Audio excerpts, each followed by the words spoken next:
Success संगम में आपका स्वागत है। मैं यहाँ पे करवाता हूँ परीक्षा मंथन करंट अफेयर्स।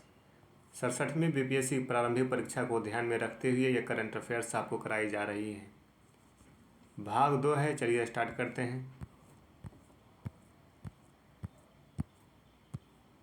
राष्ट्रीय करंट अफेयर्स नेशनल न्यूज है ये। गांव सुरक्षा समूह। हाल ही में जम्मू कश्मीर सरकार ने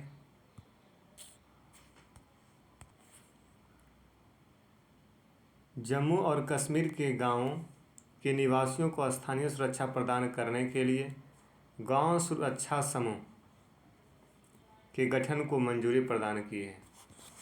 गांव सुरक्षा समूह कहाँ बनाया जा रहा है, इसकी गठन कहाँ की जा रही है? तो जम्मू कश्मीर। उसके गांव के निवासियों को स्थानीय सुरक्षा प्रदान करने के लिए VGD यानी कि विलेज डिफेंस ग्रुप्स को उन स्थानों पर तैनात किया जाएगा जहां स्थानीय पुलिस बल की उपस्थिति कम है। जहां स्थानीय पुलिस नहीं पहुंच पाते हैं वहां यह समूह तैनात किया जाएगा। गांव सुरक्षा समूह को प्रत्येक VDG के समान रैंक के 8 से 10 सदस्य होंगे जो सशस्त्र बलों को उस क्षेत्र में होने वाले सभी आतंकवादी गतिविधियों की जानकारी प्रदान करेंगे। 8 से 10 सदस्य होंगे जो सशस्त्र बलों को जानकारी देगा, आतंकवादी गतिविधियों से संबंधित जो भी जानकारी उन्हें मिलेगी। तो ये समझ गए। गांव सुरक्षा समूह कहाँ तैयार किया जा रहा है? जम्मू कश्मीर में। किस लिए? तो जहाँ पुलिस नहीं पहुँच पाते हैं वहाँ स्थानीय लोगों का एक समूह बनाया जाएगा जो सुरक्षा के दृष्टिकोण से होगा। 8 से 10 ऐसे सदस्य होंगे जो सशस्त्र बलों को जानकारी देंगे, आतंकवादी गतिविधियों से जो भी जानकारी उन्हें मिलेगी। अगला टॉपिक है सागर परिक्रमा कार्यक्रम। सागर परिक्रमा कार्यक्रम।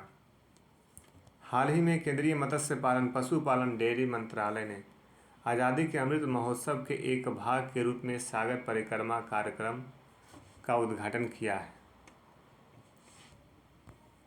इस कार्यक्रम का आयोजन मत्स्य पालन विभाग, राष्ट्रीय मत्स्य विकास बोर्ड, भारतीय तटरक्षक बल, भारतीय मत्स्य सर्वेक्षण, गुजरात समुद्री बोर्ड और मछुआरों के प्रतिनिधियों द्वारा किया गया है। ये जो कार्यक्रम है सागर परिक्रमा कार्यक्रम, ये किसके द्वारा शुरू किया गया है? तो मत्स्य पालन विभाग के द्वारा, राष्ट्रीय मत्स्य विकास बोर्ड के द्वारा, भारतीय तटरक्षक बल के द्वारा, भारतीय मत्स्य सर्वेक्षण के द्वारा, गुजरात समुद्री बोर्ड और मछुआरों के प्रतिनिधियों के द्वारा गठित किया गया है। विदित हो कि यह एक नेविगेशन यात्रा है जो अभी तटीय राज्यों, केंद्र शासित प्रदेशों में सभी मछुआरों, मछली किसानों और अन्य हितधारकों के साथ एकता दिखाने के लिए एक पूर्व निर्धारित समुद्री मार्ग पर की जाएगी। याद रखिए, सागर परिक्रमा कार्यक्रम यह एक नेविगेशन यात्रा है। चलिए अगला टॉपिक है पढ़े भारत अभियान। पढ़े भारत अभियान 1 जनवरी 2022 को केंद्रीय शिक्षा मंत्रालय ने पढ़े भारत नामक 100 दिवसीय पठन अभियान की शुरुआत की है, जिसका समापन 10 अप्रैल 2022 को होगा। पढ़े भारत अभियान का समापन 10 अप्रैल 2022 को होगा। और ये किसके द्वारा शुरू किया गया? ये क्वेश्चन पूछ सकता है। केंद्रीय शिक्षा मंत्रालय के द्वारा। कितना दिन का ये पठन अभियान है? 100 दिवसीय, 100 दिन का ये पठन अभियान। ठीक है, आगे देखिए। यह अभियान कौन सा अभियान? पढ़े भारत अभियान रचनात्मकता, महत्वपूर्ण सोच, शब्दावली के साथ साथ लिखित और मौखिक रूप की क्षमता को विकसित करेगा। उल्लेखनीय है कि 100 दिनों तक चलने वाले इस अभियान में बच्चों, शैक्षिक प्रशासकों, शिक्षकों, माता पिता, समुदाय आदि सहित राष्ट्रीय और राज्य स्तरीय पर सभी हितधारकों की भागीदारी को शामिल किया जाएगा। इसमें जितने सारे हितधारक हैं, शिक्षक वर्ग हैं, गार्जियंस हैं, इन सभी को इसमें भागीदार बनाया जाएगा। ये 100 दिनों तक ये कार्यक्रम चलेगा, ये अभियान चलेगा। इसमें इस अभियान के तहत रचनात्मकता प्रदान करना रहेगा। महत्वपूर्ण सोच विकसित करने की बात की जाएगी। शब्दावली के साथ साथ लिखित और मौखिक रूप की क्षमता इसमें विकसित करने की बात की गई है। पढ़े भारत अभियान 100 दिनों के लिए, ये याद रखें, शिक्षा मंत्रालय के द्वारा ये शुरू की गई। गौरतलब है कि यह अभियान मातृभाषा, स्थानीय भाषा या क्षेत्रीय भाषा जैसे भारतीय भाषाओं पर भी ध्यान केंद्रित करेगा। इस लक्ष्य के अनुरूप अभियान को अंतर्राष्ट्रीय मातृभाषा दिवस के साथ भी एकीकृत किया गया है। इस अभियान को इंटीग्रेट कहाँ तक किया गया? अंतर्राष्ट्रीय मातृभाषा दिवस के साथ भी एकीकृत किया गया है। स्थानीय भाषाओं पर भी इसमें ध्यान केंद्रित किया गया है, जो 21 फरवरी को मनाया जाता है। अंतर्राष्ट्रीय मातृभाषा कब मनाया जाता है? 21 फरवरी को, यह ध्यान रखिए। 21 फरवरी को अंतर्राष्ट्रीय मातृभाषा दिवस मनाया जाता है। भारत में बच्चों को उनकी मातृभाषा या स्थानीय भाषा में पढ़ने के लिए प्रोत्साहित करके इस दिन को कहानी पढ़ो अपनी भाषा में गतिविधि के साथ मनाया जाएगा। ये जो 21 फरवरी का दिन है, इस दिन को कहानी पढ़ो अपनी भाषा में, इसके साथ अंतर्राष्ट्रीय मातृभाषा दिवस मनाने की बात की गई है, जो कि 21 फरवरी को मनाई जाती है। ठीक है, आगे देखिए। सामरिक पेट्रोलियम भंडार के इस्तेमाल का फैसला।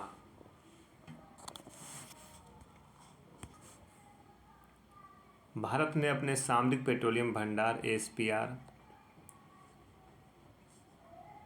से 5 मिलियन बैरल तेल इस्तेमाल करने का फैसला किया है। यह फैसला ओपेक प्लस देशों के तेल उत्पादन को कम करने के फैसले के विरुद्ध में लिया गया है। चलिए, ये उतना इम्पोर्टेंट अभी के संदर्भ में नहीं है, लेकिन फिर भी पढ़ते जाइए। देशों द्वारा अपने रणनीतिक भंडार से तेल इस्तेमाल करने का कारण क्या है? वर्ष 2016 से ही ओपेक समूह देश रूस के नेतृत्व में 10 अन्य देशों के साथ मिलकर अपने तेल उत्पादन को निर्धारित मात्रा से कम रखने का प्रयास कर रहे हैं। इसका उद्देश्य तेल की मांग की अपेक्षा आपूर्ति को कम करके तेल की कीमतों में वृद्धि लाना है। बात समझ रहे होंगे। इसके विरुद्ध में अमेरिका, भारत, चीन, जापान, दक्षिण कोरिया ने अपने तेल भंडारों से तेल इस्तेमाल करने का फैसला लिया है। यह प्रतिक्रिया तेल की बढ़ती कीमतों को कम करने का एक साझा प्रयास है। ये जो तेल रिजर्व था, SPR सामरिक पेट्रोलियम भंडार, इससे 5 मिलियन बैरल तेल निकालने की बात किया था भारत ने।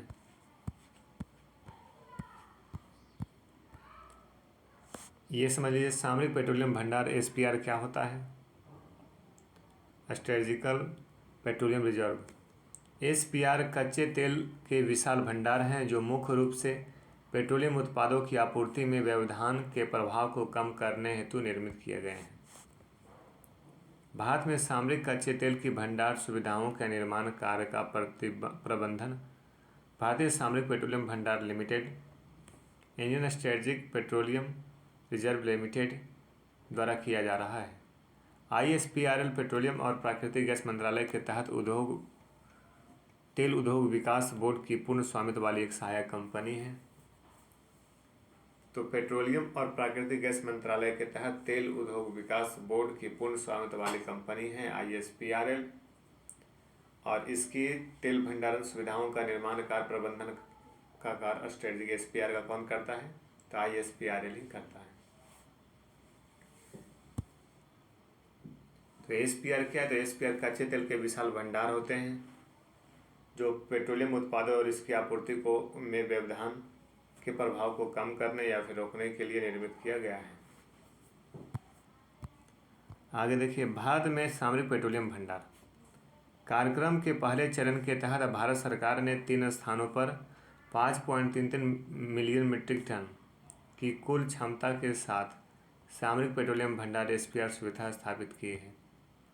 विशाखापत्तनम आंध्र प्रदेश में 1.33 MMT, मंगलौर कर्नाटक में 1.5 इस कार्यक्रम के दूसरे चरण में ओडिशा के चंडीखोल में 4 MMT है और कर्नाटक के पाडूर में 2.5 MMT के कुल 6.5 MMT क्षमता की वाणिज्यिक सह रणनीतिक इकाइयाँ स्थापित की जाएगी। इसके लिए सरकार ने मंजूरी दे दी है। तो यहाँ बताया गया भारत में सामरिक पेट्रोलियम भंडार कहाँ कितना है और कितना भविष्य में विकसित करने की बात की जा रही है। इसमें 6.5 MMT की क्षमता की, इसमें 4 MMT है उड़ीसा के चंडीखोल में बनाया जाएगा और कर्नाटक के पाडूर में 2.5 MMT, और इसके लिए सरकार ने मंजूरी दे दी है। और अभी जो है 1.3 MMT विशाखापट्टनम आंध्र प्रदेश में मंगलौर में, कर्नाटक मंगलौर में 1.5 MMT है। ठीक है, तो ये समझ गए सामरिक SPR। अगला टॉपिक है भारत द्वारा वैक्सीन निर्यात। भारत ने कोविड-19 टीकों का निर्यात सीमित तरीके से फिर से शुरू कर दिया है। पहली खेप ईरान, बांग्लादेश, नेपाल और म्यांमार को जा रही है। लगभग 6 महीने के अंतराल के बाद वैक्सीन निर्यात को फिर से बहाल किया गया है। हालांकि निर्यात किए जाने वाले टीकों की मात्रा पर सरकार हर महीने फैसला करेगी ताकि देश की उसकी उपलब्धता में कोई कमी नहीं होने की बात सुनिश्चित की जा सके। आधिकारिक सूत्रों के अनुसार राज्यों व केंद्रशासित प्रदेशों के पास 22.72 करोड़ से अधिक बची हुई और अप्रयुक्त डोज उपलब्ध है तथा टीकों का उत्पादन बढ़ा है। इस बात को ध्यान में रखते हुए यह निर्णय लिया गया है। ईरान उन पहले देशों में से एक था जिसने हैदराबाद स्थित भारत बायोटेक द्वारा निर्मित कोवैक्सीन टीकों की 10 लाख खुराक प्राप्त की थी। तो ईरान उन देशों में से एक था जिसने हैदराबाद स्थित बायोटेक द्वारा निर्मित वैक्सीन कोवैक्सीन, ये याद रखिए कोवैक्सीन कहाँ के द्वारा बनाया गया है, तो बायोटेक के द्वारा बनाया गया है जो हैदराबाद में स्थित है। और ईरान को कोवैक्सीन भेजा गया था, 10 लाख डोज भेजा गया था। तो आपको यहाँ से ये याद रखना है कोवैक्सीन कहाँ का है, तो भारत का ही है, जो कि भारत हैदराबाद में स्थित है बायोटेक, उसके द्वारा निर्मित किया गया है। कोवैक्सीन वर्तमान में विश्व स्वास्थ्य संगठन द्वारा मान्यता प्राप्त टीकों में से भी एक है। कोवैक्सीन को WHO के द्वारा मान्यता मिल गई है, जिससे आपातकालीन उपयोग सूचीकरण स्थिति प्रदान की गई है। इमरजेंसी यूज लिसनिंग स्टेटस के रूप में इसे मान्यता प्रदान कर दी गई है। WHO के द्वारा मान्यता प्राप्त है। हैदराबाद की स्थित बायोटेक के द्वारा निर्मित किया गया है। ईरान को पहला खेप 10 लाख का डोज इसको कोवैक्सीन ही भेजा गया था। आगे देखिए, भारत ने जनवरी 2021 में अपना घरेलू टीकाकरण कार्यक्रम शुरू किया है, जिसके बाद उसने जनवरी और अप्रैल 2021 के बीच 95 देशों को टीका की खुराक अनुदान और वाणिज्यिक निर्यात के रूप में भेजना शुरू कर दिया था। कुल मिलाकर भारत ने वैक्सीन की 66 मिलियन से अधिक खुराकें भेजी थी, परंतु भारत ने इस साल अप्रैल में देश में कोविड-19 की दूसरी लहर के प्रकोप के कारण टीकों का निर्यात बंद कर दिया। अगला है राष्ट्रीय बहुआयामी गरीबी सूचकांक। राष्ट्रीय बहुआयामी गरीबी सूचकांक नवंबर 2021 में नीति आयोग ने बहुआयामी गरीबी सूचकांक जारी किया है। बहुआयामी गरीबी सूचकांक कौन जारी करता है? नीति आयोग, जिनके अनुसार बिहार, झारखंड, उत्तर प्रदेश देश के सबसे गरीब राज्य हैं। देश का सबसे गरीब राज्य बिहार, फिर झारखंड, उत्तर प्रदेश। विदित हो कि इस सूचकांक के अनुसार बिहार की 51.91%, झारखंड की 42.16% और उत्तर प्रदेश का 37.79 आबादी गरीब है। सबसे ज़्यादा गरीब बिहार में 51%। सूचकांक के अनुसार चौथा स्थान पर मध्य प्रदेश 36.65% व 5वें स्थान पर मेघालय 32.67% है। मध्य प्रदेश भी गरीब है, मेघालय 5वां स्थान है उल्लेखनीय है कि केरल 71%, गोवा 3.76%, सिक्किम 3.82%, तमिलनाडु 4.89%, पंजाब 5.59% के साथ देश के सबसे कम गरीब राज्य हैं। देश का सबसे कम गरीब राज्य केरल, फिर गोवा, याद रखिए केरल, गोवा, सिक्किम 3 याद रख लीजिए। पंजाब में भी गरीबी कम है 5.59%।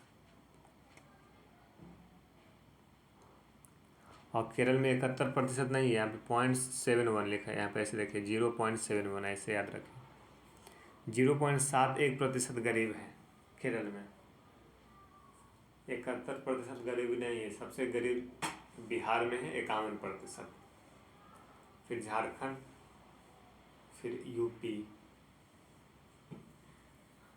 मध्य प्रदेश से भी, फिर चौथा स्थान आता है मध्य प्रदेश का, 5वां स्थान आता है मेघालय का। सबसे कम गरीब है केरल। ठीक है, आगे चलिए। राष्ट्रीय बहुआयामी गरीबी सूचकांक, Oxford poverty and human development initiative और संयुक्त राष्ट्र विकास कार्यक्रम द्वारा विकसित विश्व स्तरीय पद्धति का उपयोग करके तैयार किया गया है। Oxford poverty and human development initiative और संयुक्त राष्ट्र विकास कार्यक्रम के द्वारा विश्व स्तरीय पद्धति का उपयोग करके इसे विकसित किया गया है। नीति आयोग के द्वारा इसे प्रस्तुत किया गया है। बहुआयामी गरीबी सूचकांक में मुख्य रूप से परिवार की आर्थिक स्थिति और अभाव का आकलन किया जाता है। परिवार का आर्थिक स्थिति क्या है और अभाव को ध्यान में रखकर इसे तैयार किया जाता है। उल्लेखनीय है कि भारत के बहुआयामी गरीबी सूचकांक में 3 आयामों स्वास्थ्य, शिक्षा, जीवन स्तर का मूल्यांकन किया जाता है। तो बहुआयामी गरीबी सूचकांक में ये याद रखिएगा, स्वास्थ्य, शिक्षा और जीवन स्तर का मूल्यांकन किया जाता है। इस आधार पे गरीबी सूचकांक तैयार की जाती है। विदित हो कि 3 आयामों में 12 संकेतक हैं। पोषण, बाल किशोर मृत्यु दर, प्रसव पूर्व देखभाल, स्कूल शिक्षा, स्कूल की उपस्थिति, खाना पकाने के ईंधन, स्वच्छता, पीने का पानी, बिजली, आवास, संपत्ति और बैंक खाता का उपयोग किया गया है। स्वास्थ्य, शिक्षा और जीवन में 12 संकेतक हैं और 12 संकेतक के आधार पर ये बहुआयामी गरीबी सूचकांक तैयार की जाती है, नीति आयोग के द्वारा प्रस्तुत की जाती है। अगला है देखिए, बहुआयामी गरीबी सूचकांक 2021 में बिहार की क्या स्थिति है। नवंबर 2021 में नीति आयोग द्वारा जारी बहुआयामी गरीबी सूचकांक 2021 में बिहार को देश का सबसे गरीब राज्य सूचित किया गया है। देश का सबसे गरीब राज्य बिहार। विदित हो कि रिपोर्ट के अनुसार बिहार की 51.91% डाटा याद रखिए बीपीएससी के लिए। जनसंख्या गरीब है, वहीं केरल देश का न्यूनतम गरीब राज्य है। यहाँ की केवल 0.71% जनसंख्याएँ गरीब है। बिहार का 51.88% जनसंख्या देश में सर्वाधिक कुपोषण के शिकार है। बिहार में कुपोषण ज़्यादा है, 51.88% कुपोषित है। वहीं सिक्किम देश का सबसे कम कुपोषित राज्य है। सबसे कम कुपोषित राज्य सिक्किम है। सबसे अधिक कुपोषित राज्य कौन है? बिहार है। आगे देखिए, राष्ट्रीय परिवार स्वास्थ्य सर्वेक्षण 5 19 से 20 के अंतिम आंकड़ों के अनुसार बिहार की मात्र 3.7% जनसंख्याएँ बिजली की पहुंच से दूर है। इस बहुआयामी सूचकांक में बिहार को 0.265 स्कोर प्राप्त हुआ है। इसमें ग्रामीण क्षेत्रों का MPI स्कोर 0.286 एवं शहरी क्षेत्रों का MPI स्कोर 0.117 है, जो बताता है कि बिहार के ग्रामीण क्षेत्रों में अधिक गरीब है। ध्यातव्य है कि किशनगंज बिहार का सबसे गरीब जिला है। ये भी याद रखिए, बीपीएससी के लिए इम्पोर्टेंट है। सबसे गरीब जिला किशनगंज, सबसे गरीब जिला किशनगंज, जहाँ 64.75% जनसंख्या गरीब है। अररिया 64.6%, सबसे ज़्यादा गरीब किशनगंज, फिर अररिया, मधेपुरा, पूर्वी चंपारण, सबका डाटा दिया हुआ है, डाटा पढ़ लीजिए। सुपौल और इस प्रकार से गरीब है। तो किशनगंज सबसे अधिक गरीब। फिर अररिया का नाम आता है, मधेपुरा, पूर्वी चंपारण, सुपौल। उल्लेखनीय है कि पटना बिहार का सबसे कम गरीब जिला है। बिहार का सबसे कम गरीब जिला पटना है। क्वेश्चन पूछ सकता है, ठीक है। जहाँ सिर्फ 29.20% जनसंख्या ही गरीब है, ये भी ध्यान रखिए, 29.2% जनसंख्या गरीब है। वहीं भोजपुर 40%, सिवान, रोहतास, भोजपुर, सिवान, रोहतास, मुंगेर क्रमशः बिहार के सबसे कम गरीब जिलों में से एक है।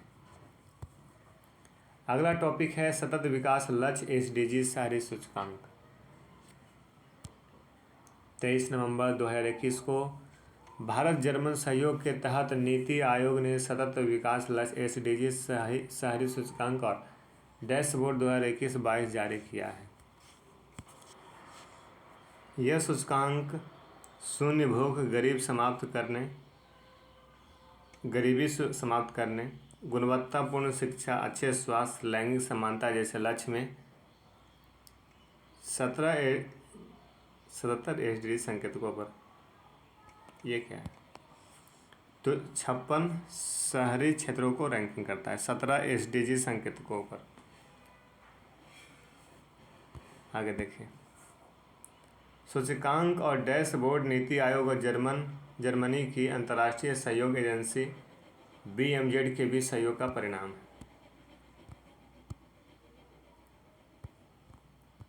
है। रैंकिंग स्केल, शहरी क्षेत्रों को 0 से 100 के पैमाने पर रैंकिंग प्रदान किया गया है।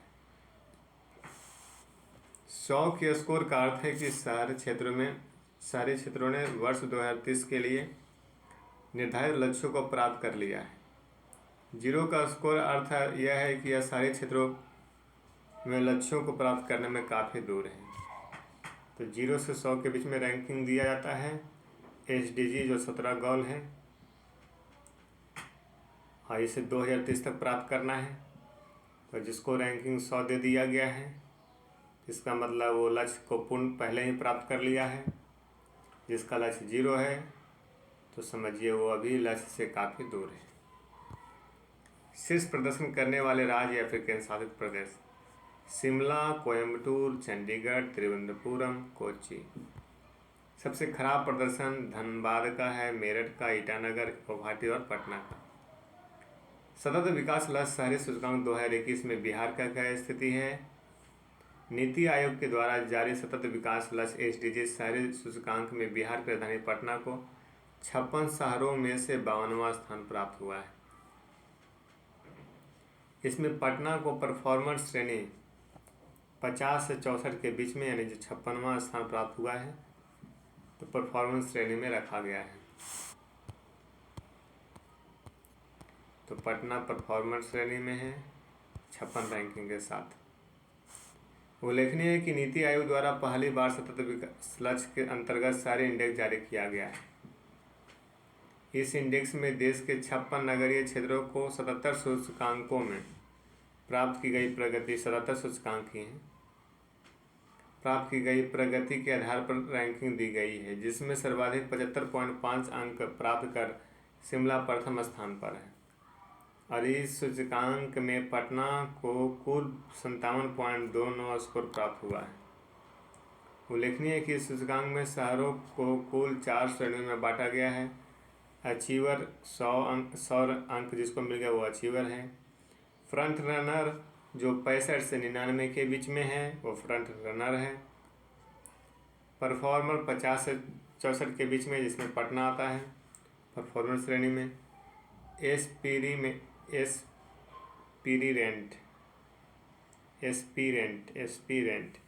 0 से 49 के बीच में, एस्पायरेंट लिखा हुआ है, ठीक है।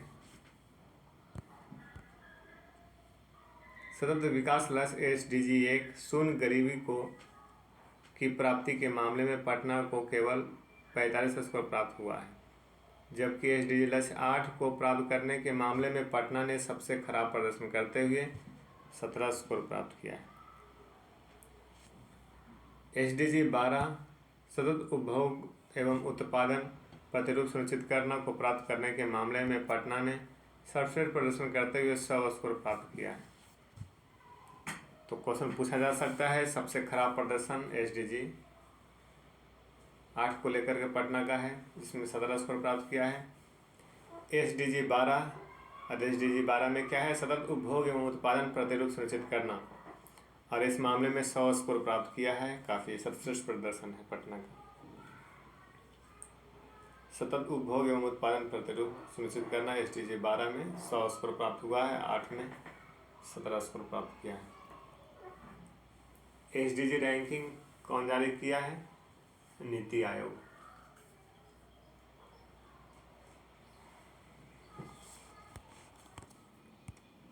स्वच्छ सर्वेक्षण रैंकिंग 2021 20 नवंबर 2021 को केंद्रीय आवास एवं शहरी मंत्रालय ने स्वच्छ सर्वेक्षण रैंकिंग 2021 जारी की है, जिसमें इंदौर मध्य प्रदेश लगातार देश का सबसे स्वच्छ शहर रहा है और राज्यों में छत्तीसगढ़ ने पहला स्थान हासिल किया है। यहाँ से क्वेश्चन बन सकता है, स्वच्छ सर्वेक्षण रैंकिंग जो 2021 आई थी उसमें इंदौर शहर को देश का सबसे स्वच्छ शहर माना गया है। राज्यों में पहला स्थान पे छत्तीसगढ़ है, राज्यों में पहला स्थान पे छत्तीसगढ़, शहर में इंदौर शहर मध्य प्रदेश का। विदित होगी छावनी बोर्ड की श्रेणी में अहमदाबाद को प्रथम स्थान मिला है। मेरठ को द्वितीय और दिल्ली को तृतीय स्थान प्राप्त हुआ है। छावनी बोर्ड में देखा जाए तो अहमदाबाद को प्रथम, मेरठ को दूसरा और दिल्ली को तीसरा स्थान प्राप्त हुआ है। राज्यों की श्रेणी में महाराष्ट्र को दूसरा व मध्य प्रदेश को तीसरा स्थान प्राप्त हुआ है, जबकि पश्चिम बंगाल को अंतिम स्थान प्राप्त हुआ है। पहला स्थान पे छत्तीसगढ़ राज्यों में, दूसरा महाराष्ट्र, तीसरा मध्य प्रदेश और सबसे अंतिम स्थान पश्चिम बंगाल को प्राप्त हुआ है। ध्यातव्य है कि स्वच्छ गंगा शहरों में वाराणसी को प्रथम, मुंगेर को द्वितीय तथा पटना को तृतीय स्थान प्राप्त हुआ है। स्वच्छ गंगा शहरों में वाराणसी को पहला स्थान मिला है, मुंगेर को दूसरा स्थान मिला है, पटना को तीसरा स्थान मिला है। इसलिए क्वेश्चन यहाँ से पूछ सकता है, स्वच्छ गंगा शहरों में प्रथम स्थान पे वाराणसी, पटना का स्थान कैमा है तीसरा, दूसरा स्थान मुंगेर का। अगला देखिए, स्वच्छ रैंकिंग 2021 में बिहार का क्या स्थिति है। 20 नवंबर 2021 को आवास एवं शहरी कार्य मंत्रालय भारत सरकार के द्वारा जारी की गई स्वच्छ सर्वेक्षण 2021 की राज्यों की रैंकिंग में बिहार को 17वां स्थान मिला है। क्वेश्चन बन सकता है, बिहार को कैमा स्थान मिला है, 17वां स्वच्छ सर्वेक्षण में। स्वच्छ सर्वेक्षण रैंकिंग किसके द्वारा जारी की गई, आवास एवं शहरी मंत्रालय, कार्य मंत्रालय के द्वारा। इस रैंकिंग में बिहार को नागालैंड के साथ संयुक्त रूप से 17वां स्थान प्राप्त हुआ है। बिहार को भी 17वां स्थान, नागालैंड को भी 17वां स्थान, दोनों को 17वां स्थान मिला है, जबकि पिछले वर्ष इसे 24वां स्थान प्राप्त हुआ था। ठीक है, और अभी कैमा स्थान प्राप्त हुआ है, 17वां। विदित हो कि 10 लाख से ज़्यादा की आबादी वाले शहरों की सूची में कुल 48 शहरों में बिहार राज्य की राजधानी पटना को 44वें रैंक मिली है। 10 लाख से ज़्यादा आबादी के मामले में 48 शहरों में से बिहार पटना को स्थान कैमा मिला है, 44वां। ठीक है, जबकि पिछले वर्ष 47वें अंतिम रैंक प्राप्त हुई थी। 10 लाख से अधिक की आबादी वाले शहरों में की सूची में वर्तमान में कितना रैंक मिला है पटना को, 44वां रैंक, 47 से 44। 50,000 से 1 लाख की आबादी वाले शहरों की सिटीजन फीडबैक कैटेगरी में बिहार के सुपौल को देश भर में प्रथम स्थान प्राप्त हुआ है। 50,000 से 1 लाख के बीच की आबादी वाले सिटीजन फीडबैक कैटेगरी में बिहार के सुपौल देश भर में प्रथम स्थान प्राप्त किया है, ये याद रखिए। गंगा किनारे के 1 लाख की अधिक आबादी वाले शहरों की सूची में मुंगेर दूसरे स्थान प्राप्त किया है, जबकि पटना जो राजधानी है वो तीसरा स्थान प्राप्त किया है। गंगा किनारे 1 लाख से कम आबादी वाले शहरों की सूची में सोनपुर को चौथा स्थान प्राप्त हुआ है, चौथा स्थान सोनपुर को प्राप्त हुआ है। आगे देखिए, अगला है MI-17 5 हेलीकॉप्टर दुर्घटनाग्रस्त हुआ है। 8 दिसंबर 2021 को तमिलनाडु के कन्नूर में Mi-8/7 श्रृंखला का सबसे उन्नत हेलीकॉप्टर Mi-17 5 दुर्घटनाग्रस्त हो गया, जिसमें सीडीएस बिपिन रावत सहित 14 लोग सवार थे। तो Mi-17 5 हेलीकॉप्टर नाम याद रखिए। इस दुर्घटना में भारत के प्रथम चीफ ऑफ डिफेंस स्टाफ कौन थे? जनरल बिपिन रावत, और उनकी साथ में पत्नी थी मधुलिका रावत, और इनके साथ 11 सैन्य कर्मियों की मृत्यु हो गई। जबकि देवरिया उत्तर प्रदेश के ग्रुप कैप्टन वरुण सिंह 15 अगस्त 2021 को शौर्य चक्र से सम्मानित एकमात्र जीवित बचे थे। उनका भी 15 दिसंबर 2021 को निधन हो गया। केवल जीवित कौन बचे थे? कैप्टन वरुण सिंह, लेकिन बाद में उनकी भी मृत्यु हो गई। 15 दिसंबर को उनकी भी मृत्यु हो गई। Mi-17 5 हेलीकॉप्टर के बारे में जान लीजिए। रूस द्वारा वर्ष 1975 में निर्मित किया गया था, ये भी ध्यान रखिए। Mi-17 किसकी हेलीकॉप्टर कहाँ के द्वारा बनाई गई थी? रूस के द्वारा। स्पीड देखिए, 200 किलोमीटर प्रति घंटा की गति से उड़ने में सक्षम था। 250 किलोमीटर प्रति घंटे की अधिकतम गति से उड़ने में सक्षम था। नॉर्मली 230 उड़ सकता, लेकिन अधिकतम 250 किलोमीटर प्रति घंटा। 6000 मीटर की अधिकतम ऊंचाई पर उड़ने में सक्षम था। 1180 किलोमीटर की दूरी एक बार में उड़ने में सक्षम था। 36 जवानों के साथ 4500 किलोग्राम भार ढोने में भी सक्षम था। 60 से अधिक देशों में 12,000 से अधिक Mi-17 श्रेणी के अत्याधुनिक हेलीकॉप्टर का प्रयोग किया गया है। तो ये देखिए Mi-17 का ये खूबी था। फिर भी दुर्घटनाग्रस्त हुआ। बिपिन रावत, उनकी पत्नी सहित 11 प्लस 1 जो बाद में जीवित बचे थे, उनकी भी मृत्यु हो गई।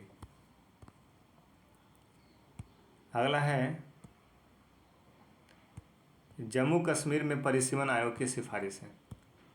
जम्मू कश्मीर के 6 और कश्मीर घाटी के 1 अतिरिक्त सीट का प्रस्ताव है। अगस्त 2019 में केंद्र ने अनुच्छेद 370 निरस्त करने तथा जम्मू और कश्मीर के विशेष दर्जे को रद्द करने के बाद जम्मू कश्मीर पुनर्गठन अधिनियम 2019 के तहत परिसीमन आयोग की स्थापना की थी। यदि प्रस्ताव को मंजूरी दे दी जाती है तो जम्मू कश्मीर में विधानसभा की कुल सीटें 83 से बढ़कर 90 हो जाएगी। जम्मू में पहले 43 थे और अब 37 हो गए हैं। कश्मीर में 47 थे, अब 46 हो गए हैं। इसके अतिरिक्त 24 सीटें पाकिस्तान के नियंत्रण वाले कश्मीर पीओके के लिए आरक्षित करने का प्रस्ताव है। उल्लेखनीय कि परिसीमा किसी देश या राज्य में विधायी निकाय वाले क्षेत्रीय निर्वाचन क्षेत्रों की सीमाओं का निर्धारण करने की प्रक्रिया है। अगला टॉपिक है अटल नवाचार संस्थान उपलब्ध रैंकिंग उपलब्ध। सरकार ने हाल ही में डिजिटल तरीके से अटल नवाचार संस्थान उपलब्धि रैंकिंग ARIIA 2021 की घोषणा की है। रैंकिंग के मुताबिक केंद्र द्वारा वित्त पोषित और तकनीकी संस्थानों IIT, NIT आदि की श्रेणी में NIIT मद्रास ने पहला स्थान प्राप्त किया। इस बार ARIIA ने भाग लेने वाले संस्थान की संख्या पिछले साल के मुकाबले लगभग दोगुनी होकर 1438 संस्थानों तक पहुंच गई है। ARIIA रैंकिंग निश्चित रूप से भारतीय संस्थानों को अपने परिसरों में उच्च गुणवत्ता वाले अनुसंधान, नवाचार, उद्यमिता को प्रोत्साहित करने के लिए अपनी मानसिकता को फिर से उन्मुख करने और पारिस्थितिकी तंत्र का निर्माण करने के लिए प्रेरित करेगी। 2025 तक 5,000 अरब डॉलर की अर्थव्यवस्था के लक्ष्य को प्राप्त करने के लिए नवाचार को बढ़ावा देगी। संस्थान को नवाचार और अनुसंधान की गुणवत्ता पर उसकी मात्रा की तुलना में अधिक ध्यान दिया जा रहा है। यह हमें सही मायने में आत्मनिर्भर भारत के लक्ष्य तक पहुंचने में मदद करेगा। चलिए ठीक है। केंद्र द्वारा वित्त पोषित तकनीकी संस्थान IIT मद्रास पहला स्थान पे है। बॉम्बे, दिल्ली, कानपुर, रुड़की, ये सब IIT है। 1 2 3 4 5 रैंक के साथ यहाँ पे दिया गया है। राज्य विश्वविद्यालय पंजाब विश्वविद्यालय प्रथम स्थान, DTU Delhi, NSUT Delhi, CS Haryana कृषि विश्वविद्यालय, HIHSHEW। ठीक है, आगे देखिए। अगला टॉपिक है राष्ट्रीय दुर्लभ रोग नीति 2021। हाल ही में स्वास्थ्य और परिवार कल्याण मंत्रालय ने राष्ट्रीय दुर्लभ रोग नीति 2021 को मंजूरी दे दी है। किस मंत्रालय ने? स्वास्थ्य और परिवार कल्याण मंत्रालय ने। दुर्लभ रोग क्या है? तो WHO दुर्लभ रोग बीमारी को आजीवन बीमारी या विकृति के रूप में परिभाषित करता है, जिसकी व्यापकता प्रति 1000 लोगों की आबादी में 1 या उससे कम रहती है। 1000 नहीं, यहाँ पे 1 लाख होना चाहिए। प्रति 1 लाख लोगों की आबादी में 1 या उससे कम रहती है। नीति में प्रमुख प्रावधान क्या है? लक्ष्य: दवाओं के स्वदेशी अनुसंधान और स्थानीय उत्पादन पर ध्यान बढ़ाना, दुर्लभ रोगों के उपचार की लागत को कम करना, शुरुआती चरणों में दुर्लभ रोगों की स्क्रीनिंग और पता लगाना। नीति के अनुसार दुर्लभ बीमारियों का वर्गीकरण। समूह 1, एक बार के उपचार में ठीक होने वाली बीमारी जिन्हें दीर्घकालिक या आजीवन उपचार की आवश्यकता होती हो। समूह 3, ऐसी बीमारियां जिनके लिए निश्चित उपचार उपलब्ध तो है, लेकिन इसकी प्रमुख चुनौतियां लाभ के इष्टतम रोगी का चयन, बहुत अधिक लागत और आजीवन चिकित्सा है। तो बीमारी को 3 समूह में बांटा गया है। एक बार में ठीक होने वाले, फिर दूसरा दीर्घकालिक आजीवन उपचार, जिंदगी भर उपचार जिसका चलता रहे, दूसरा समूह। तीसरा समूह है उपचार तो संभव है लेकिन बहुत अधिक लागत है और आजीवन चिकित्सा चलेगी। ये तीसरा समूह। तो दुर्लभ बीमारी समझ गए, जो 1 लाख की आबादी में 1 या उससे कम हो। कृषि कानून वापसी बिल। नवंबर 2021 में तीनों विवादित कृषि कानून को वापस लिए जाने के लिए बिल को कैबिनेट की मंजूरी प्रदान की गई है। तो नवंबर 2021 में तीनों विवादित कृषि कानून को वापस लिए जाने के लिए बिल को कैबिनेट ने मंजूरी प्रदान कर दी है। विवादित कृषि कानून बिल: कृषि उपज वाणिज्य एवं व्यापार संवर्धन एवं सुविधा अधिनियम, the farmer produce trade and commerce promotion and facilitation act 2020। अभी तक किसानों को अपनी उपज को बेचने में कई प्रकार की चुनौतियों का सामना करना पड़ता था।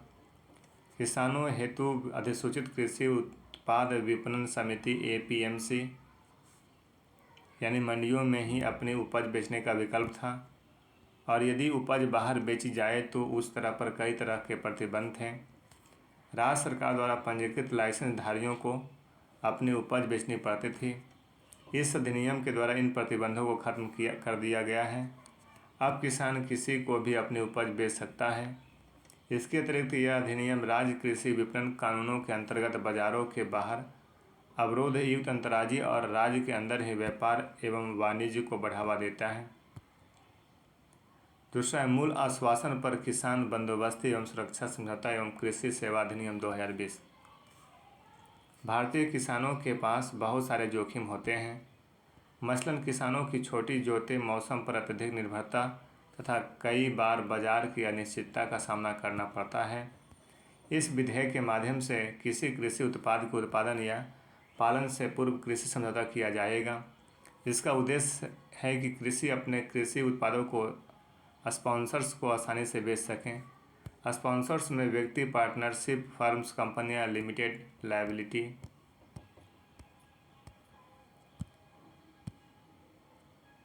ग्रुप्स एवं सोसाइटी शामिल है। ध्यातव्य है कि समझौतों की अवधि एक फसल मौसम में अधिकतम 5 वर्ष तक की होगी। आवश्यक वस्तु संशोधन अधिनियम 2020। इस संशोधन के अंतर्गत अकाल, युद्ध आदि असामान्य परिस्थितियों के कारण कीमतों में अत्यधिक वृद्धि तथा प्राकृतिक आपदा जैसी परिस्थितियों में कुछ निर्दिष्ट कृषि उपजों की आपूर्ति, भंडारण तथा कीमतों को नियंत्रित किए जाने का प्रावधान किया गया है। इस अधिनियम में अनाज, दलहन, तिलहन, खाद तेल, प्याज, आलू जैसे वस्तुओं को आवश्यक वस्तु की सूची में से बाहर कर दिया गया है। नए कृषि कानून से लाभ क्या है? कानून में एक ऐसा इकोसिस्टम बनाने का प्रावधान है जहां किसानों और व्यापारियों को राज्य की APMC को रजिस्टर्ड मंडियों से बाहर फसल बेचने की आज़ादी है। इसमें किसानों की फसल को एक राज्य से दूसरे राज्य में बिना किसी रोक टोक के बेचने को बढ़ावा मिलता है। बिल में मार्केटिंग और ट्रांसपोर्टेशन पर खर्च कम करने की बात कही गई थी, जिससे किसानों को अच्छा दाम मिलता है। क्यों पीछे हटी केंद्र सरकार? यूपी, उत्तराखंड, पंजाब विधानसभा चुनाव, विशेषकर यूपी के मजबूत किसान आंदोलन से जाट समुदाय में नाराजगी से वोट बैंक को खतरा था, ये भी एक कारण था। उपचुनावों का झटका लगा था। हिमाचल प्रदेश और राजस्थान में करारी शिकस्त से सरकार को जमीन स्तर पर नाराजगी का एहसास हुआ था। लखीमपुर कांड, किसानों पर कार चढ़ाने की घटना से सरकार को बड़ी बदनामी हुई थी। घटनास्थल पर गृह राज्य मंत्री अजय मिश्र टेनी के पुत्र मौजूदगी में ही किसान पर गोली चलाने की भी पुष्टि हुई है।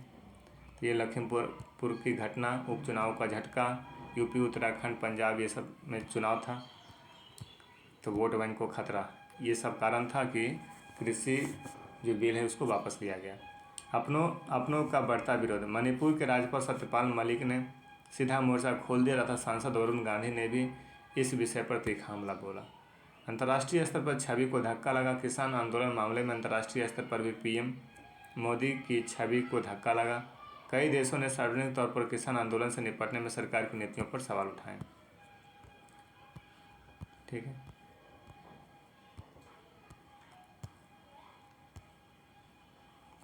आगे देखें। एपीएमसी गारंटी कानून बनाने तक आंदोलन जारी रहेगा। प्रधानमंत्री नरेंद्र मोदी ने 3 कृषि कानून को वापस लेने का ऐलान कर दिया, लेकिन किसान संगठन अभी भी आंदोलन खत्म करने की राजी नहीं है। किसान आंदोलन की शुरुआत भले ही तीनों कृषि कानून को समाप्त करने के लिए हुई हो,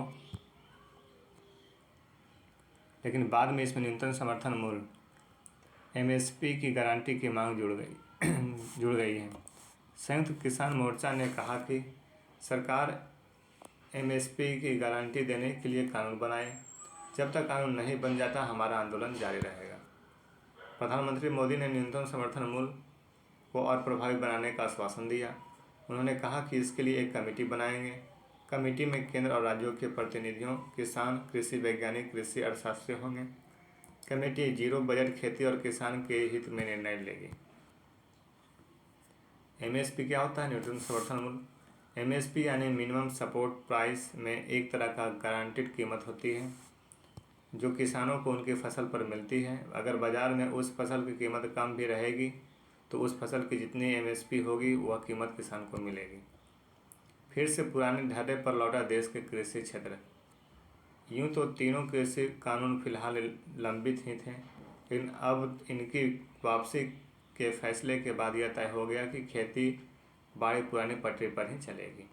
कृषि उत्पादों के व्यापार और जिनसों की अंतर्राज्यीय आवाजाही पर पहले वाले प्रतिबंध विद्यमान लागू हो जाएंगे। स्थानीय मंडियों में कानून के मकड़जाल और आढ़तियों का हस्तक्षेप जारी रहेगा। निजी मंडियों के थे ये प्रस्ताव। कृषि उपज की बिक्री के लिए सरकारी मंडियों के साथ प्राइवेट मंडियों की स्थापना से कारोबार में प्रतिस्पर्धा का रास्ता खुल गया था। इसके मद्देनज़र देश में तकरीबन 500 प्राइवेट कृषि मंडियों के खुलने के प्रस्ताव तैयार हो गए थे। सहकारी संगठन नैफेड ने 200 मंडियों की स्थापना का मसौदा तैयार कर काम शुरू कर दिया था।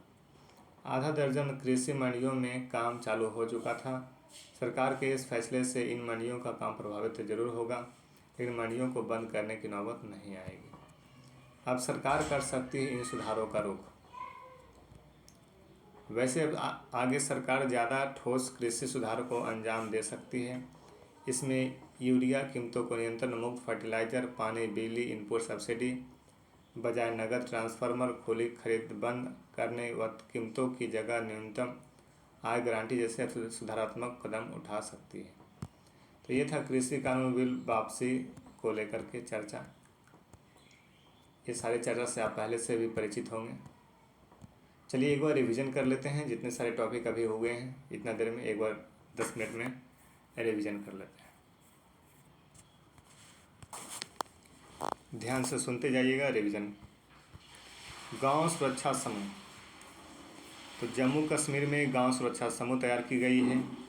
जहां पे सुरक्षा स्थानीय पुलिस बल नहीं पहुंच पाते हैं वहां गांव के कुछ समूह बना करके उस क्षेत्र का सुरक्षा करेंगे और आतंकवादी गतिविधियों से जुड़े जो भी संबंधित जानकारियाँ होगी वह सुरक्षा बलों तक पहुँचाने का काम करेंगे। तो गांव सुरक्षा समूह कहाँ गठित की गई है? तो जम्मू कश्मीर में ये था। अगला है सागर परिक्रमा कार्यक्रम। सागर परिक्रमा कार्यक्रम मत्स्य पालन, पशुपालन, डेयरी मंत्रालय ने आज़ादी के अमृत महोत्सव के रूप में इस कार्यक्रम का उद्घाटन किया है और इसका उद्देश्य है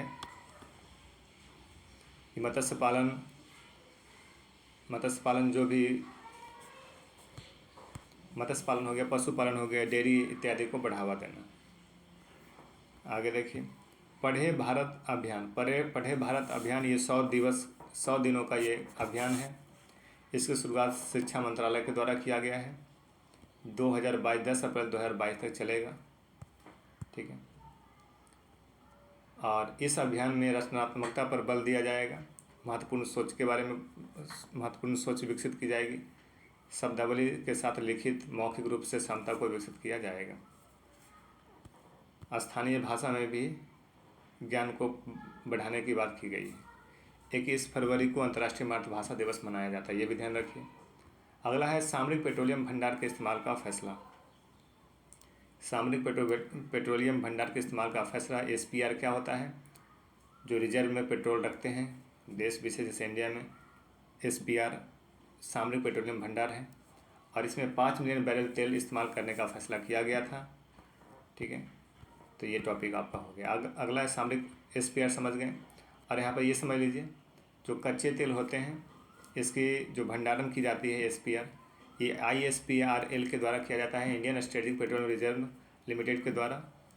और ये जो ISPRL होता है पेट्रोलियम और प्राकृतिक गैस मंत्रालय के तहत तेल उद्योग विकास बोर्ड की पूर्ण स्वामित्व वाली एक सहायक कंपनी होती है, ठीक है। विशाखापत्तनम में और मंगलौर में ये SPR सुविधाएँ स्थापित हैं। और भी कर्नाटक में उड़ीसा के चंडीखोल में, कर्नाटक के पाडूर में, इन 2 जगह भी SPR विकसित करने की बात की जा रही है। इसकी मंजूरी मिल गई है।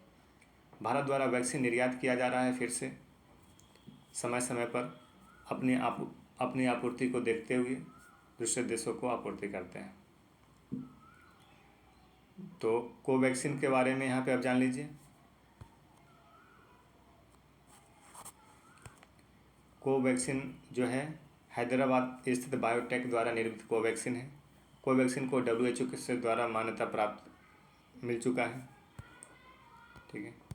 तो यहाँ पर ये इम्पोर्टेंट था। आगे देखिए, अगला टॉपिक है, ये देखिए रिवीजन है। जो इम्पोर्टेंट है वो सारे टर्म को हम समझाते जा रहे हैं। बाकी एक बार इसके पहले एक लाइन करके तो हो ही गया है। वीडियो को 2 बार 3 बार 4 बार जरूर सुनिएगा। क्वेश्चन जैसे ही देखिएगा आपका दिमाग पूरी तरीके से काम करेगा।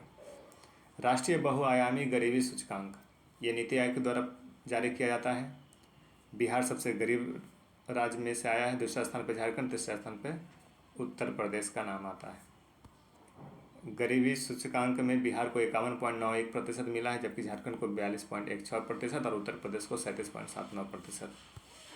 केरल सबसे कम गरीब है, वहाँ 0.71% गरीब है। गोवा 3.76% गरीब है। सिक्किम 3.82% गरीब है। तो केरल सबसे गरीब है, उसके बाद फिर गोवा कम गरीब है, ठीक है।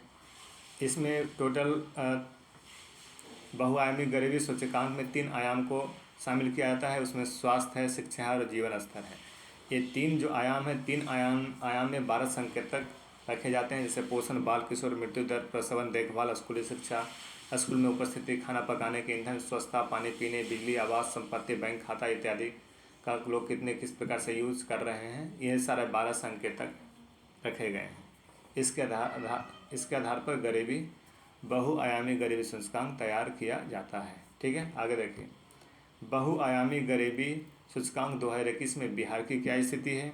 तो बिहार सबसे गरीब है। और क्या स्थिति है? 51.91%। आगे देखिए, केरल 0.71%, इस तरह हो गया। ये थोड़ा समझ लीजिए। यहाँ पे बिहार को बहुआयामी सूचकांक में बिहार को कितना प्राप्त हुआ? 0.265 स्कोर प्राप्त हुआ है। राष्ट्रीय परिवार स्वास्थ्य सर्वेक्षण में 0.265 प्राप्त हुआ है। किशनगंज जो है बिहार का सबसे गरीब जिला है। किशनगंज के बाद अररिया, मधेपुरा, पूर्वी चंपारण, सुपौल। पटना जो है सबसे कम गरीब जिला है बिहार में। अगला टॉपिक है सतत विकास लक्ष्य शहरी सूचकांक। एसडीजी में टोटल 17 एसडीजी हैं, 2030 तक लक्ष्य प्राप्त करना है। ठीक है। और ये जो शहरी स्केल रैंकिंग आए हैं जिसमें 0 से लेकर के 100 पैमाना के आधार पर रैंक दिया जाता है। 100 रैंक मिला है, इसका मतलब वह लक्ष्य प्राप्त कर चुका है 2030 से पहले। जिसको 0 अंक मिल रहा है, जिसको 0 ठीक है रैंक मिल रहा है, इसका मतलब ये क्या हुआ कि वो अभी लक्ष्य से काफ़ी दूर है। शीर्ष प्रदर्शन करने वाले राज्यों के शासित प्रदेश में देखिए शिमला है, कोयम्बटूर है, चंडीगढ़ है, तिरुवनंतपुरम है, कोची है। सबसे खराब प्रदर्शन करने वाले राज्यों के शासित प्रदेश में धनबाद है, मेरठ है, ईटानगर है, गुवाहाटी है, पटना। बिहार की क्या स्थिति है, तो ये ध्यान रखिए कि राजधानी जो पटना है वो 56 शहरों में 52वां स्थान पे है। और पटना को जो है परफॉर्मर श्रेणी में रखा गया है। 3 श्रेणियों में पूरे एसडीजी जो रैंकिंग तैयार की जाती है इसमें 3 श्रेणियों में बांटा जाता है। एक है परफॉर्मेंस श्रेणी, पहला है अचीवर श्रेणी, दूसरा है फ्रंट रनर, तीसरा है परफॉर्मर और चौथा है एस्पेरेंट। तो जो अचीवर होते हैं वो 100 अंक मिलता है, फ्रंट रनर जो होते हैं 65 से 99 अंक मिलता है, परफॉर्मर जो होते हैं उसको 50 से 64 अंक मिलता है। और पटना को कितना मिला है, 56। पटना को 56 मिला। हाँ, पटना को 56 शहरों में 52वां स्थान प्राप्त हुआ। पटना को 52वां स्थान प्राप्त हुआ है, तो ये क्या है, परफॉर्मर श्रेणी में है। चलिए स्वच्छ सर्वेक्षण रैंकिंग 2021 में देखिए, ये केंद्रीय आवास और शहरी मंत्रालय के द्वारा ये रैंकिंग जारी की जाती है। इंदौर मध्य प्रदेश का जो शहर है इसको सबसे प्रथम स्थान मिला है। राज्यों में छत्तीसगढ़ पहला स्थान पे है स्वच्छ सर्वेक्षण में। छावनी बोर्ड में देखा जाए तो अहमदाबाद को प्रथम, दूसरा स्थान मेरठ को, तीसरा दिल्ली को। राज्यों की श्रेणी में पहला राज्य छत्तीसगढ़, दूसरा महाराष्ट्र, तीसरा मध्य प्रदेश और सबसे अंतिम स्थान पश्चिम बंगाल को। स्वच्छ गंगा शहरों में वाराणसी को प्रथम, मुंगेर को दूसरा, पटना को तीसरा स्थान मिला है। ये इंपॉर्टेंट है, पटना को तीसरा स्थान मिला है। स्वच्छ गंगा शहरों में वाराणसी को प्रथम, मुंगेर को दूसरा और पटना को तीसरा स्थान। स्वच्छ रैंकिंग 2021 में 17वां स्थान मिला है किसे, तो बिहार को। स्वच्छ सर्वेक्षण 2021 के राज्यों की रैंकिंग में बिहार को 17वां स्थान मिला है। नागालैंड को भी 17वां स्थान मिला है, यानी कि 17वां स्थान नागालैंड और बिहार को मिला है। इसके पहले बिहार का 24वां स्थान था। स्वच्छ सर्वेक्षण रैंकिंग 2021 में याद रखिएगा। 10 लाख की आबादी वाले शहरों में पटना जो राजधानी है इसको 44वां स्थान मिला है। 48 शहरों में 44वां स्थान मिला है, इसके पहले 47वां स्थान मिला था। चलिए इधर कोई विषय इंपॉर्टेंट नहीं, ये थोड़ा ध्यान में रख लीजिए। गंगा के किनारे 1 लाख की अधिक आबादी वाले शहरों की सूची में मुंगेर को दूसरा स्थान प्राप्त हुआ, राजधानी पटना को तीसरा। MI में 17वीं 5 हेलीकॉप्टर दुर्घटनाग्रस्त हुआ था जिसमें बिपिन रावत मारे गए थे, उनकी जान चली गई थी और उनके साथ उनका पत्नी था और 11 और जो फिर सेना थे उनकी भी डेथ हुई थी। एक बचा था जिसका नाम था कैप्टन वरुण सिंह, इनका भी देहांत कुछ दिन के बाद हो गया था। और MI जो 17 है और उसके द्वारा 1975 में निर्मित किया गया था। अधिकतम 250 किलोमीटर प्रति घंटा की रफ्तार से उड़ने में सक्षम थी। 6000 मीटर की अधिकतम ऊंचाई पर उड़ सकते थे। ठीक है। 36 जवान 4500 किलोग्राम वजन ढोने में भी एक सक्षम था। अगला है जो जम्मू कश्मीर में परिसीमन आयोग की सिफारिश। जम्मू के लिए 6 और कश्मीर घाटी के लिए एक अतिरिक्त सीट का प्रस्ताव रखा गया है, ये ध्यान रखिएगा। और बाकी इधर कोई इंपॉर्टेंट नहीं। परिसीमन का अर्थ क्या होता है, विधानसभा लोकसभा सीटों को बढ़ाना। ठीक है।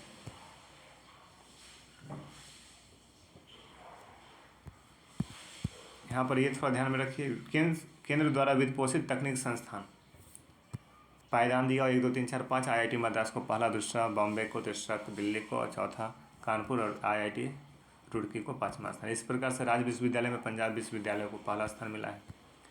राष्ट्रीय दुर्लभ रोग नीति 2021 लागू की गई है स्वास्थ्य और परिवार कल्याण मंत्रालय के द्वारा। यह 1,000 की लोगों की आबादी में एक या उससे कम होती है। यहाँ पे थोड़ा कन्फ्यूजन है, आप देख लीजिएगा एक बार अच्छे से। 1,000 या फिर 1,00,000, 1,00,000 की आबादी में एक या उससे कम होना चाहिए। आप सर्च कर लीजिएगा और उससे इसका जवाब आप कमेंट बॉक्स में लिखिएगा, ठीक है।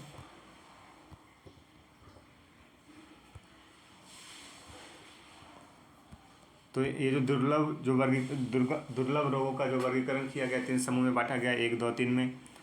एक बार में ठीक हो जाएगा तो समूह में 1 में रखा गया है। लंबा समय जीवन काल तक उपचार चलेगा तो समूह 2 में रखा गया है। समूह 3 में वैसे बीमारी को रखा गया है जो बहुत ही कॉस्टली हो और उसका उपचार पूरे जीवन चलता हो। कृषि कानून वापसी बिल वापसी, जो कृषि कानून बिल आया था उसे वापस ले लिया गया था। कौन कौन सा बिल था ये भी याद रखिएगा। कृषि उपज वाणिज्य एवं व्यापार संवर्धन अधिनियम 2020, the farmer produce trade and commerce promotion and facilitation act 2020 APMC। दूसरा था मूल आश्वासन पर किसान बंदोबस्ती एवं सुरक्षा समझौता एवं कृषि सेवा अधिनियम, the farmer power and protection agreement of prices assurance and farm service act 2020। तो नाम याद रखिए। एक और यहाँ पर आवश्यक वस्तु संशोधन अधिनियम 2020, एसेंशियल कमोडिटीज अमेंडमेंट एक्ट 2020।